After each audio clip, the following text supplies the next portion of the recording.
Grumaduate po ako ng senior high sa Mother Teresa Colegio de Bula.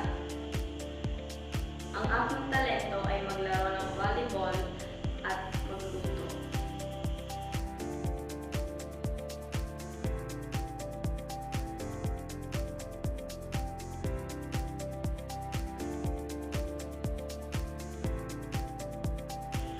Pangarap ko ay makapagtapos ng pag-aaral at makatulong sa aking magulang at magkaroon ng maayos na trabaho.